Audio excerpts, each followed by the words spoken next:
with.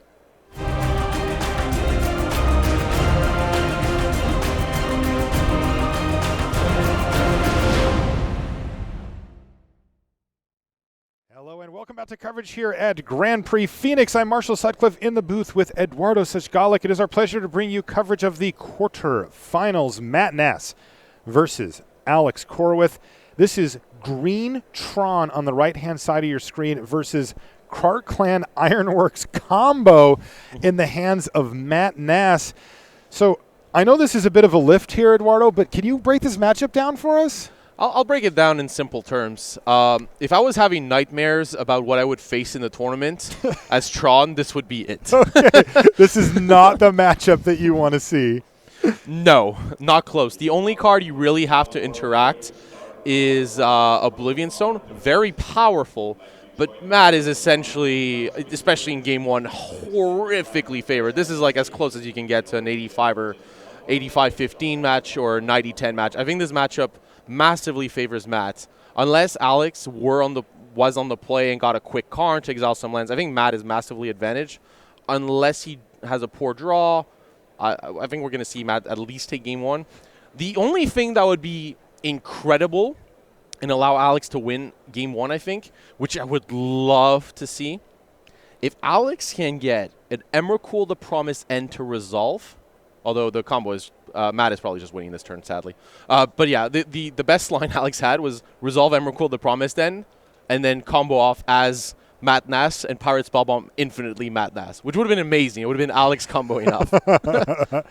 I think that's Alex's best line in this match. It's this bad a matchup that I think he relies on this card. Like, look at this. This is like turn 3, and Matt is already like going off. This is unreal. Yeah, I mean, he had a really good draw and a really good matchup.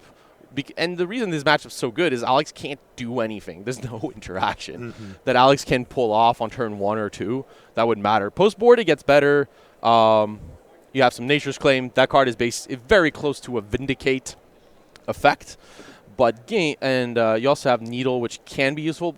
Although sadly, a lot of these are mana abilities. Hey, Matt just passed a turn back. Okay, this gives Alex a shot. If Alex can get a turn 3 Karn, he has a shot in this match. Ooh, we got a real one here. This is Tron on turn 3 for Alex Korwith. He uses that expedition map to search up the power plant. And he's going to have 7 mana this turn. Of course, that could be Karn o'clock. We'll see. He needs Karn. If it's not Karn, he can't get rid of this Ironworks. And if he can't get rid of the Ironworks, Matt untaps with a bunch of mana, the possibility to make basically draw cards, make mana. So Alex really needs a Karn here, now. Oh, that 7 mana can't be a Wormcoil Engine. There he is, the Big Daddy Karn liberated. Matt's going to sacrifice the Ironworks in response so that it's in his graveyard rather than exiled, but it's still gone. Yeah, and now Alex has a very good shot of winning. Wow. Basically because the Karn normally is not necessarily that powerful if it was to exile a land or a Mox Opal or something of that ilk, but exiling the Ironworks is very tempo negative for Matt. And it means that he has to re-resolve an Ironworks here while trying to develop his board. But once Alex untaps, if he can get an Oblivion Stone, I would see him essentially exile one of Matt's Aether hubs or whatever, or if the other land is a better target, that one. And like deal with every permanent Matt has and then pull ahead. This is how the Tron deck wins. A slowish start from the Ironworks deck or a stumble, and then you can get over with Karn. You really need Karn or Oblivion Stone to go, and natural Tron as quickly as possible. He had it as soon as you can possibly get it on turn 3. Chromatic Sphere, is going to get sacrificed. He's just going to keep cycling through these, I suppose, just looking for more action. Yeah, here, let's see what Alex is trying to do. Like, the biggest decision Alex is likely to have this turn once he decides to churn through his deck a little bit is, what am I doing with this Karn? Exiling, you can't really exile the Mind Stone because that would draw Matt a card. It's not very efficient. The Buried Ruin could also get one of the cards. So the question is, and getting a card from Matt's hand is usually not that great. Matt will usually have something that he can get rid of. So the question is, do you want to use this Karn as an effect to exile a land now, or do you think you need this Karn to win the game later down the line? He's going to take the longer game approach and plus Karn. As you said, expendable cards in Matt Nass's hand, at least for the time being. He's going to get rid of a Grove of the Burn Willows here. That does mean, of course, that he gets to untap with Karn. Or he could use Karn again next turn. Yeah, so here... And there's the Buried Ruin to get back the Ironworks. Yeah, this is kind of why I don't know if there should have been a long-term approach. Exiling the land is a very powerful ability when your opponent's trying to resolve a 4-mana spell. But the question is basically, if Matt has access to a Mock... Well, he could cast the Ironworks, but then... and then sack the Mind Stone for 2 mana. So basically, what can Matt do from this point? He has Wellspring. You're basically giving Matt a chance to combo this turn. So you're basically going, okay, I am okay with you comboing off this upcoming turn because I believe that is your least likely shot to get there. Mm-hmm. But I think with Oblivion Stone, it's a lot closer. Because you can always Oblivion Stone in response to an Ironworks coming into play, and then all of the artifacts in play go. That gives Matt Nass like less of an opportunity to go off. So I think I would have liked here going... Just guarantee that he can't play 4-mana spell this turn by using Karn. Yeah, I think I like losing the land, so then Matt is forced to keep the Buried Ruin, and he can't really get back the Ironworks. Wow, and yeah, Ironworks plus Citadel, that's a powerful... Yes. Now, the key piece of the puzzle that we haven't seen from Matt yet is a Scrap Trawler. Right? He has not had that engine going. He's just been sacking these for value. Yeah, and these mono green Tron decks have been skipping a little bit on Relic of Progenitus, a card that usually before they ran 4 of, and now they're just not running this card. But here we go. That was the reason why Matt and his teammates decided to run this combo deck. The Tron decks have stopped running Relic of Progenitus, which means they're not getting incidental hate. Normally this is a matchup that Tron could win, and the reason they're not is because Relic of Progenitus is just not a card they care about anymore. It's like a few copies down. But I think shaving Relic of Progenitus is usually a poor move in Modern. It's one of those cards that pays off. But yeah, here Matt has a shot. But yeah, as you mentioned, Marshall, without the Scrap Trawler, not really a lot of card advantage. And this can get really difficult. And Matt really needs to go for it this turn. The Oblivion Stone would get rid of a lot of these permanents. The Karn could get rid of a land. So yeah. He's going to play a Mind Stone with the 2 mana that he was floating after having sacked the Ichor Wellspring. Did he find the Scrap Trawler? No, that's a Mox Opal. Yeah, the Mox Opal means that Matt has access to a ton of mana. He also has that Emrakul in hand. But the problem for Matt is he's made his land drop with that Citadel, which means that the Inventor's Fair in his hand is not going to enable him to win. So this draw is really important. He hit another Ichor Wellspring.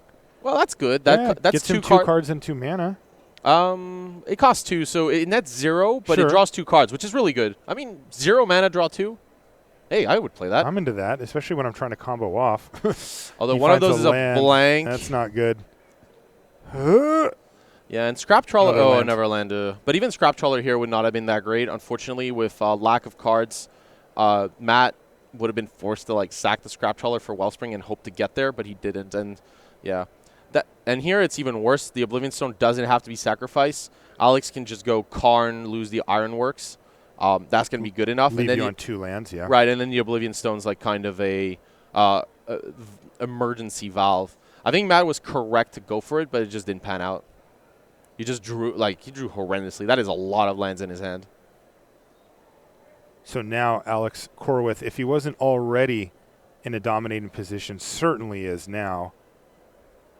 He's got Matt Nass down to just 2 permanents on the battlefield. He's going to play a Walking Ballista for 2. Yeah, this is basically it kills a Scrap Trawler if needed. And now Alex is going to start putting some fate counters on his permanents. Karn is going to get rid of land. I don't see Matt coming out of this one. So while I mentioned this was a very favorable matchup in Matt's favor, it just didn't pan out. A lot of lands were drawn. The combo kind of fizzled too much, and you're going to see Matt lose this game, which is going to feel really unfortunate. But I mean, that's the nature of the beast, right? You're playing these combo decks. They can't always be consistent because otherwise, well, Modern has a history of making sure that consistent combo decks don't stay too long. It's true. It is true. I remember playing one. It was banned in 3 months. Which one was it?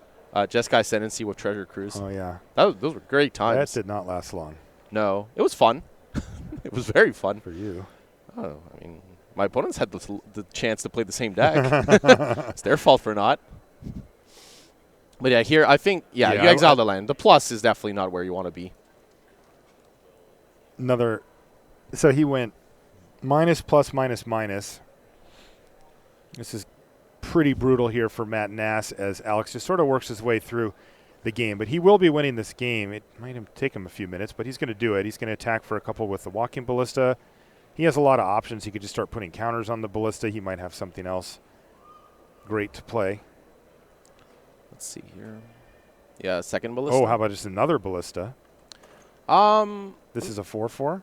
Yeah, I don't know if that second Ballista is really needed. I would have preferred here adding counters to the existing one. And then you can add fate counters with Oblivion Stone. You can crack the Expedition Map. Like, you just want to set up and increase your odds of getting a new Ulamog, since that's what's going to shut the door here. Sanctum of Ugin, big spell, Ulamog. That's what you want. And to increase those odds, you should use the Expedition Map. Here you have to plus Karn, of course. Not much else you could do. Get another one of those sweet lands. This is the upside to Matt Nass flooding. Karn is not hitting any great spells out of his hand. Yeah, but this plus minus means that Matt is only developing one land every 2 turns, and this clock is going to be faster than... Yeah. Oh, yeah, this one's just done. Yeah, mainly because Matt flooded hard. Even like a Chromatic Star would have added Matt mana on that turn and netted and recycled for a card. So like 1 or 2 stars plus a Scrap Trawler would have been more than enough to get there. Matt's really unfortunate in this game. Yeah, Matt's actually dead here, right? He's down to 12, and then one more attack is 6 plus remove the counters is another 6. And that's going to do it. Game number 1 goes to Alex Corwith. Alex is kind of funny. I have his top 8 profile in front of me. He says, they asked him, why did you play this deck this week? And he says, I like Karn and Emrakul. He also says, Mindslaver is a good and fun Magic design. Is that so? I don't know, but that's what that's what he believes. In Limited, it was fun. It's true. We asked him, what does this top 8 mean to you? He says, it is cool, I suppose. You're going to have fun if he wins this tournament in that interview, aren't you? I am. Matt Nass on the other side, we asked him the same questions. He says he's from Stanford with all caps and a lot of exclamation points. He's got a PT top 8, 9 GP top 8s counting this one. He's also got a win, individual and a team. He says he tested this deck a lot on Magic Online, and the card that surprised the most surprising one was Buried Ruin, which we actually got a chance to see there. Yeah, I actually really like the Buried Ruin innovation. Very cheap way to recur a card from your graveyard, since your deck is not comboing off in the face of a Rest in Peace anyways. Mm-hmm. And it's just a land. Like, lands that have spell-like effects tend to be overpowered in a lot of decks, because you're essentially anything that produces mana and has an additional ability tends to be extremely powerful, because it's like if you had 2 cards in one package. Mm-hmm. And it means that you don't have to skimp on land drops to have these spell-like effects. Matt says he played against Thalia a bunch, which is very scary, as you might imagine, for these type of decks. All combo decks fear Thalia. When asked, what does this top 8 mean to you, he says, and this is to me the perfect professional Magic player answer, a better chance at my first platinum in Worlds. He's working his way up the chain. You know, it's a grind, and you got to get a bunch of points to get to platinum on the Pro Player Club, or of course to qualify for Worlds as well. And that's where that's where Matt's looking. So another top 8 is another bunch of points, and if he can run this one up into a win, even better. Maybe you just focus on top 8 or winning a Pro Tour. That also works. Yeah. But yeah, here, just to set up the scene for the post-board matchup, it's still going to be in Matt Nass's favor. But Alex gets access to they both get access, in all fairness, to Nature's Claim. But Alex's are way more powerful. Essentially, Matt's Nature's Claim, they are good. They get rid of an Oblivion Stone. They can nab an Expedition Map a little down the line. So the Nature's Claim from Matt is okay. But it's not, and it could get a Relic of Progenitus as well. But it's a card that he's maybe going to bring in 2 or 3 of. It's okay. But Alex's Nature's Claim, they're very close to Vindicate for a non-land. Nice. Essentially, almost all of Matt's permanents are artifacts. So just getting to like target, you basically get 1 green, destroy target permanent, which is insane. Thing that your opponent played. Yeah, that's great. Right. Alex will probably also bring in Piffing Needle. Not the best card in the face of Ironworks, to be frankly honest. A lot of these are mana abilities. It still can be important to stop something like a Mind Stone. And it is a way to interact. Something like a Buried Ruin and Inventor's Fair. It's not the best card in a matchup like this, but you need all the help you can get, especially from Tron. You need anything that can interact and give you just that 1 turn to get to Oblivion Stone. That 1 turn to basically develop a card and untap. So I kind of like it here. I also like the free Faudnot Seers. But the 4/4 body is important, but the disruption effect is very key. So I think also the 2 Relic of Progenitus are great here. So Alex's matchup gets a lot better post-board because it was so bad to start with. But he's in great shape, having won that really tough first game. I mean, yes, Matt was on the verge of going off, couldn't quite find each combo piece, flooded out a little bit. Yeah. And Alex Korwith ended up winning game number 1, and now he gets to go into game number 2, which we're almost ready for here, assuming that the players are going to keep. Yeah, and for Matt's position, he's just not going to sideboard much. His core game plan is so strong against Tron that sideboarding too many cards is usually a mistake. So you're going to see Matt do relatively what we saw in game 1, maybe get rid of a Relic of Progenitus before going off, something like that. Yeah, we asked him what the best card in his main deck was, in his sideboard was, and he said none. My main deck did most of the work. So, yeah, you nailed that one. Yeah, usually combo decks just don't want too much of a sideboard. Every sideboard card they bring in is a big drawback to their engine. That's also why you see combo decks the most likely to have transformational sideboard plans. If you are going to change your deck, if you are going to bring cards in, you might as well change what your deck does. That's why you see combo decks bring in all sorts of random cards to win the match in different ways. Matt Star and a Sphere. Here's a Mind Stone. And a Mox Opal and an Ancient Stirring. So another quick start here for Nass with 4 mana already. And an Ironworks. Or 3 mana, he literally has a choice between Ironworks, Scrap Trawler, and Mirror Retriever, whichever combo piece he feels is best. Wow, that is nice. And I misspoke. He does actually have the 4 mana for next turn. Yeah, I mean, he even has additional mana. So he could have 5. That additional mana is actually relevant. If Matt was short on cards but not mana, he could sack the Mind Stone for a card. Basically using the 2 lands, the Mox Opal, whatever other land he has, if in this scenario, and that would allow Matt to be ahead to cycle the Mind Stone for a card, which is actually really important. Matt is in trouble, doesn't have that many cards, so this might actually pan out. Yeah, every card is relevant. Alex is going to cast Ancient Stirrings of his own. Yeah, the card that makes all these decks exist. Indeed. Yeah, like, I mean... That card is starting to get a little on my radar as far as, like, is this too good? The card's insane. The card's very good, but it has heavy deck building constraints.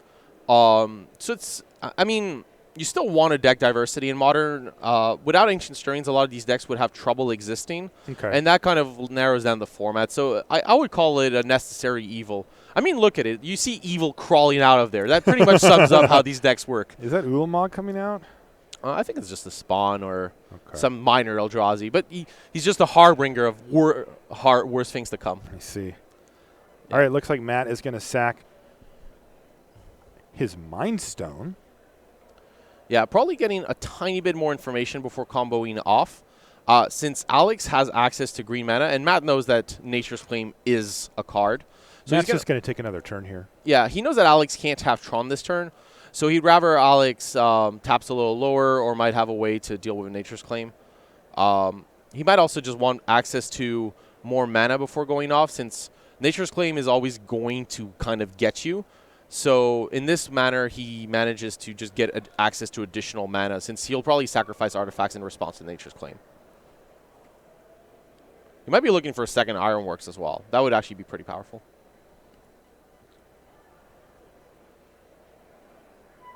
He does have a second Ironworks, I believe. I saw him draw it. So now he's considering how he wants this to work. The main trouble with Nature's Claim is that once you play the Ironworks, the artifacts you have in play are the only ones you can really sack for mana. So, yeah, Matt just decides I don't have it right now. Or I could wait until like a Karn comes out, because none of the permanents on Matt's side are that impressive. But yeah, this Oblivion Stone can be an issue. It only costs one of Alex's lands, and he has enough to pop it here. Right, and now Matt is playing against Nature's Claim, but on the table. So I wonder, Matt's hand must have been bad enough that he couldn't go off at all, since he left Alex a lot of time to get there. Another Chromatic Star here for Nas. I still like, though, Matt's approach here. He is trying to just set up, like, play all these random artifacts, like Ichor Wellspring. Perfect here. Doesn't do much, and if it dies, you draw a card. But Alex might be forced to pop it. But if he doesn't, Matt just plays on Ironworks and gets a ton of mana. So this allows him to set up in advance. He passes here with, I think, another... Oh, he has a lot of Ironworks in hand. I think he has access to 3. Oh, no. Well, it's not a great card in multiples. Yeah, that's not what he wants. Right. Let's see here. One important thing that for Matt here, Alex does not have access to either Emrakul, the Promised End, or Ulamog, the Ceaseless Hunger. Both of those cards were castable, and for sure Alex would have gone for whichever one he had access to here. 11 mana with 2 card types. Emrakul was good, and obviously Ulamog cost 10. So Matt knows that Alex doesn't have access to one of these power cards, but also because Alex passes, that would lead me to believe he's relying on this Oblivion Stone as a disruption piece. He also has Nature's Claim in hand, I believe. So yeah, Alex has access to Nature's Claim plus Oblivion Stone as a way to disrupt Matt's combo here. There's Cart Clan Ironworks now for Matt Nass. He's going to consider sacrificing some artifacts. He's going to start off with the Mox Opal. He's got more mana. What is he going to do here? Is that a Scrap Trawler? Yes, and that kind of forces Alex's hand. If Alex doesn't respond to the Scrap Trawler, the Ironworks is going to generate value on top of mana. And that's not really an acceptable position. So this is Matt Nass saying check. Yes. Putting Alex in check and forcing Alex to do something. Right. And Alex has to decide, do I want to just do Nature's Claim here, or do I want to Oblivion Stone? Wait, that resolved? Did it? That would be shocking. I mean, Matt is putting something else on the stack here, it looks like. Yeah. Yeah, and because he's casting the spell, he can sack all of this at once, which gets him multiple value triggers here. Oh, my goodness. What is going on here? Well, the Ironworks gets back the Trawler gets back the Wellspring, and the Wellspring gets back the Star, while the Ironworks is on the stack. This is beautiful. Basically, Alex can't respond anymore. There's no permanence in play. It's just Matt drawing, making a bunch of mana, drawing a bunch of cards, generating a bunch of value, and now Alex, and this is why I was shocked that Alex let that Scrap Trawler resolve. I think that he needed to interact there, and by not doing so, he gave Matt a huge edge. He can't interact with his Ironworks on the stack, so... Now, but what all can Matt do here to finish this game off? Because Alex is still sitting on Oblivion Stone. That is a fine answer for an Emrakul. That is true. For Emrakul? Right? I was considering more stopping the combo. Usually killing... I'm saying, okay, so he combos off. What does that actually mean? Pirate Spellbomb to the face a bunch of times. And so, that is not interruptible? Not really. I think at the point Matt would be doing that, he would have access to a lot of cards, a lot of mana. So I think you have to nip the combo in the bud. The Ironworks combo is designed in such a way that trying to stop it once it's going is not going to work. So I think you need to nip it in the bud here. Is it too late now? Alex is finally firing off Nature's Claim, targeting the Ironworks. Right. Well, here, Matt needs to sack the Ironworks plus one of the Citadels to be able to cast the other Ironworks in hand. Something interesting, he's just sacked the Ironworks and then paused, which leads me to believe he might have missed on getting more mana from these Citadels, potentially. They are still on the battlefield. Yeah. I also find it interesting that Alex fired off the Nature's Claim rather than the Oblivion Stone, deciding that Nature's Claiming the Ironworks was good enough here, and leaving the Oblivion Stone to catch off a bunch of random artifacts, just like these, if Matt plays an Ironworks. But yeah, because here... I'm wondering, I think that is an actual energy counter. So Matt is tapping out to play this Ironworks, and as long as Alex responds by cracking the Oblivion Stone, Matt can't generate mana. That leaves Matt to have to pass the turn unless he has access to an Opal, which would be very fortunate, I feel. So I think that here in this spot, Alex needs to crack the Oblivion Stone, get rid of that Wellspring, get rid of that Mox Opal. But then Matt can generate mana with the Citadels in this Ironworks. So, yeah, that's actually a really rough... I think Matt's really played this well. Those Citadels cannot be interacted with by Oblivion Stone, so they essentially act as 2 mana added that Alex cannot interact with. And you can see here... Now he's going to activate his Oblivion Stone in response to the Scrap Trawler. Exactly. And here Matt just getting value, sacrificing the Wellspring, probably sacrificing the Ironworks. And yeah, the third Ironworks is really going to take Alex here. But yeah. Can I do that? Yeah, but I think Alex should have used that Oblivion Stone a little earlier by giving Matt the chance to regrow that Scrap Trawler and generate a bunch of cards and mana in the process. I think he gave Matt the tools to win, but I think Matt would have been able to figure out here how to combo off. There were a lot of different lines which are difficult to analyze, like, I mean, at this pace. And, yeah, I think Matt's got this if he has the other Ironworks in hand. And we noticed he was a little Ironworks flooded, but... Ooh, Dismember is the third interaction piece. Interesting. Dismember for the Scrap Trawler. This is with the star on the stack, I suppose? Yes, because the star can get back the Mox Opal. Yeah, so now he's going to have to find another one. Another Scrap Trawler, but also have enough mana to cast the Ironworks as well. He's got another Scrap Trawler in his hand, actually. Yeah. The question is, did I correctly see another Ironworks in Matt's hand? Because if I saw that, if it's not in his hand, then he can't really combo off. He needs like a Mirror Retriever, but he has no way to sacrifice it. Oh, jeez. That was a lot of interaction from Alex. But yeah, the Scrap Trawler coming out. Yeah, now we're generating a card. That mana comes back in the form of Mox Opal. Yeah, Matt, I don't think he had the Ironworks. I must have misseen. So, like, now Matt is trying to draw into Ancient Stirrings into Ironworks or an Ironworks itself. But it seems like Matt is going to be forced to pass the turn. So, the question is, what happened here? This was a big turn. So, let's kind of recap what happened. Sure. Matt decided, I'm going to go for it. I have a resilient enough hand and board. He's still going off to some degree here, too. I mean, I don't think he can get there. I don't think there's enough ways to generate mana. He might just, like, keep thinking. But let's recap while we're here. Matt basically decided, I am resilient enough in the face of an Oblivion Stone, and if he has a Nature's Claim, maybe not. But at least I can dig for value and cards. So he decided to go for it, and the interaction that Alex did forced Matt to not be able to combo off this turn, I believe. So this puts basically Matt in a position to go, okay, so how can I best set up for next turn to combo off? And he's deciding that's that Mirror Retriever. And one of the things that Matt can do down the line is he decides to go for the Citadel rather than the Retriever. Again, against Oblivion Stone with Ironworks is pretty powerful. But again, one of the things that Matt can do is he can go, well, I can Nature's Claim my own Mirror Retriever, and that gets me the Ironworks back. Okay. Yeah. But I think at this point, Matt is just trying to dig as deep as he can to get a stocked graveyard.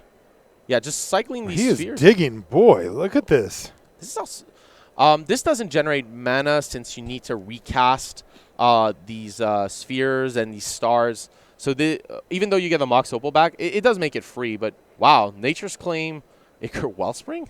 Yep. Draw a card. Wow. He's just going off still. Man, he really is. What are we trying to hit here? That is actually a good question. Matt is running out of mana. So I was wondering, yeah, I am wondering what he's trying to hit. He's passed the turn back. So this is a big one from Alex Korwith. He's got a ton of mana available. Oh, boy, we get the full sweat here, Eduardo. He's got Ancient Stirrings to try to find some action. There's a Karn. Karn is minimum. You want Ulamog, you want Emrakul. But Karn is pretty decent. Karn appreciates that. Yes. You could get the Walking Ballista to get rid of the Trawler, but I really like the Karn here to get rid of the Trawler and exile it. There is one in the graveyard, but at least Matt has to go through some work to get that back. And by going Walking Ballista, you're giving Matt access to an Ichor Wellspring for that Scrap Trawler. So I kind of like the Karn here if you're like in a shot in the dark. That said, you're probably forced to Oblivion Stone this turn. I kind of like this. Matt was digging for an Ironworks because he knows that Alex only has a limited amount of interaction. So I think this was Matt going like, I'm going to take all of your interaction now so that I can combo off better later. Because once a Nulamog or an Emrakul come down, Matt can't really win through these cards. Yep, let's keep digging. Ironworks. And we have 4 mana to cast it once Matt does his land drop with Darksteel Citadel. And Alex also has no access to green mana, so Matt is basically free to do what he wants to do here. Well, let's see what he can come up with. Yeah. A bunch of mana and a bunch of cards is my best guess, but yeah. So here, yeah, Matt, Terrarian. Okay, yes. Yeah, we'll see what he can do. Unfortunately, he had to make a land drop, so that Inventor's Fair he top deck, not going to be very relevant here. That was what I believe Matt was hesitating on, is do I want to make this Darksteel Citadel for mana, or do I really need to keep the Inventor's Fair for the land drop? He has a Star, there's the Wellspring. Let's see how deep he can go in his deck. He really wants to get another one of the Trawlers or one of the Mirror Retrievers. I think is that a Trawler? Because that would, yes. Now Matt's got it. Essentially, at this point, the Ichor Wellspring draws an amazing amount of cards, generates a lot of mana because it gets a Chromatic Star. Sure. It gets a Mox Opal. All of this generates a lot of cards. There's an Emrakul. Emrakul. That might actually be it. I think Matt has enough mana with this Ironworks to get there in this Trawler. Yeah, 7 mana. So as long as you play Star, 8, that 9, gets you 10, up to 11, 12, 8. 13, 14. Gets you up to 8. Opal gets you up to 11. Trawler and Ironworks are 15. He might do other things that might seem relevant in order to ensure to win the game here, but Emrakul's coming down. Wow, so Matt Nass has to fight through 3 disruption spells and a Karn, but it looks like he's about ready to do just that. Yeah. And it's impressive, like, on the turn, because he wasn't just comboing off. You could see him clearly trying to generate cards in the process, because he understood that there was a high chance he wasn't going to be able to make it because Alex would have access to a ton of interaction. So he was just, okay, I'm going to try to punch through. I know there's a high chance that I'm not going to get there because Alex is going to disrupt me in ways that I can't deal with. But I'm going to set up for the future turns. My graveyard's going to be stocked. I'm going to dig a bunch of cards. I'm going to get closer to additional copies of Ironworks, additional copies of Trawler, and essentially make it so that my chances of comboing off in the future are higher, and you can see how that pays off here. So I think that was actually really beautifully played by Matt. That was actually a clinic on how to run this deck. Even that Nature's Claim, just making sure he uses all his mana, Nature's Claim on Wellspring, just to make sure he digs deeper in his deck. And there we go. Emrakul, the Eon's Torn, attacks Alex Korwith and effectively ends the game. We're going to go to a game number 3. By the way, I did see in chat that they thought that there may have been an additional land played on one of the turns by Matt. We are we're having a little chat about it, but we're actually going to jump over to Pearson Laughlin versus Tate Donovan. This, of course, is Jund versus Green and Taxes as they're heading into game number 3. Yeah, this matchup, especially with Green and Taxes on the play, is going to revolve around Pearson's mana base more than any other aspect. Basically, with Tectonic Edge, with Ghost Quarter, Tate is trying to get Pearson off his colored sources. This Leonin Arbiter is a big threat for Pearson, especially with a Ghost Quarter in play. He needs an answer to this right now, a Fatal Push, a Lightning Bolt, something. Tate cannot be allowed to untap with this because Pearson would be in trouble. The only way Pearson can allow Tate to untap with this combo of Ghost Quarter plus Leonid Arbiter is to have 2 untapped mana and say go, so that he can at least pay 2 mana for the Arbiter's ability. But he needs an untapped land for that. If Pearson plays an untapped land, he needs to kill this Arbiter. Lightning Bolt?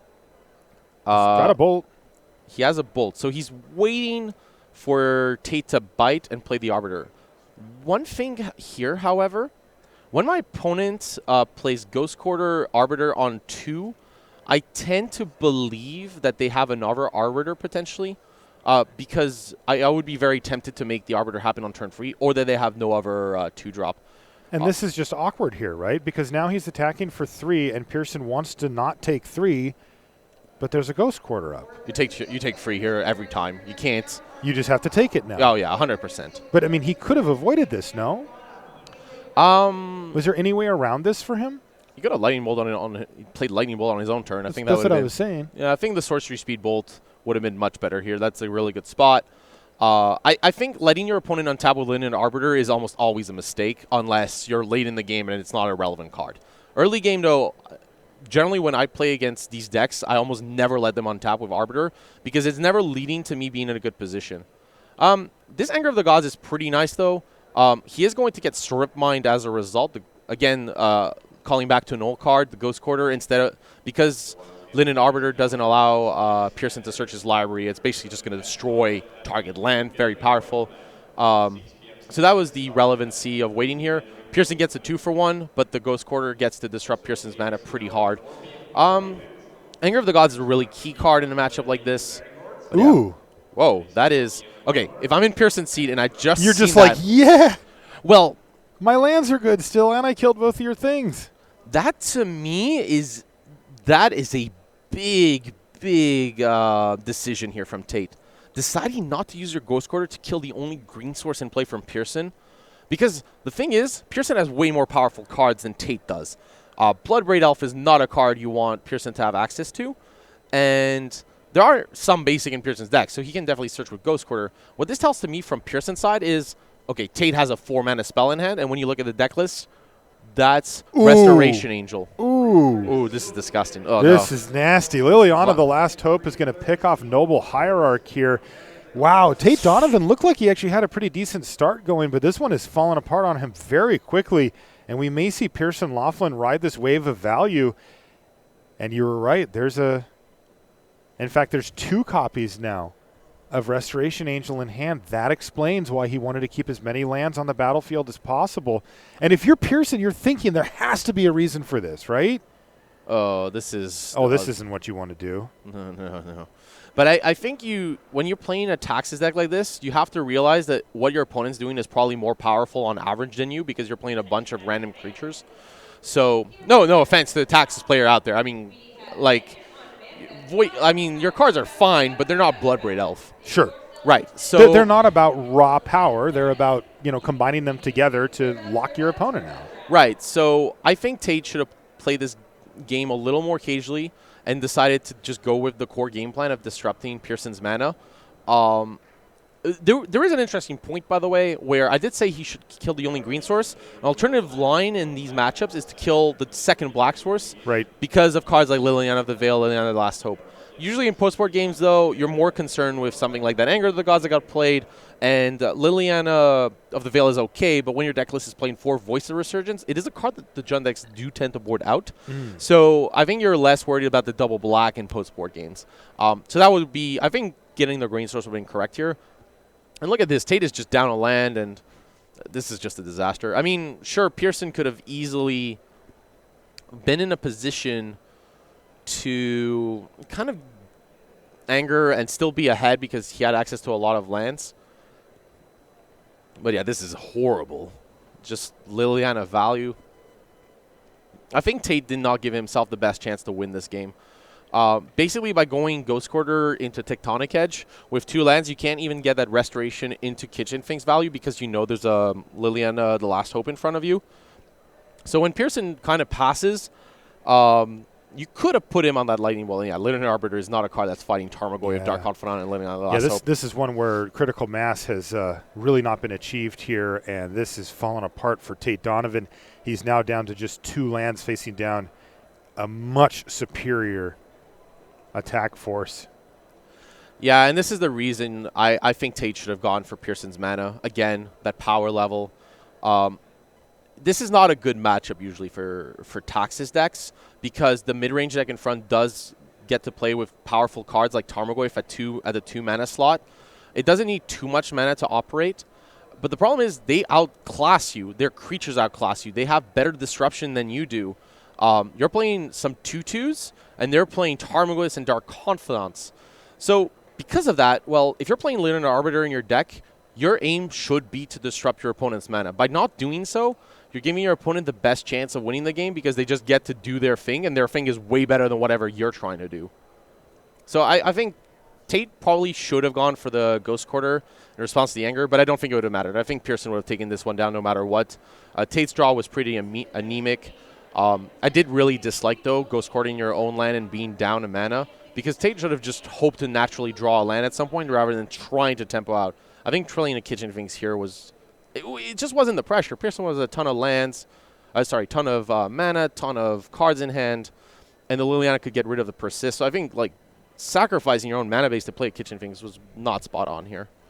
I think Tate should have gone for the mana, but I don't think he would have won this game no matter what decisions he had taken, though.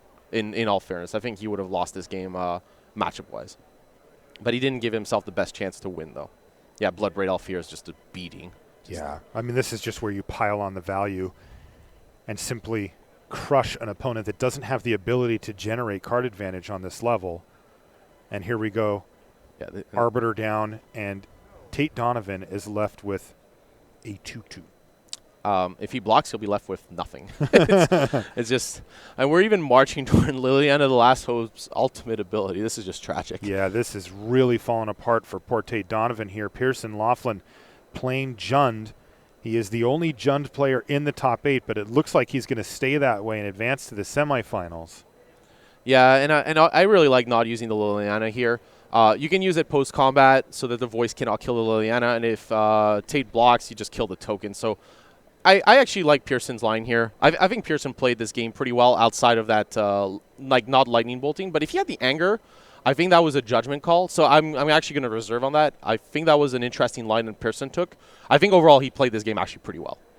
Okay, well, there's another voice of resurgence, but Tate Donovan still woefully behind, and we are at that time of the day, kiddos. Could be zombie o'clock here. Liliana, the Last Hope, could go ultimate here.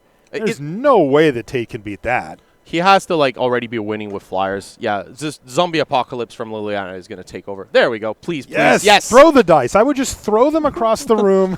I'd want to see them bouncing along the hallway as I started to put 2 zombies on the battlefield on my end step.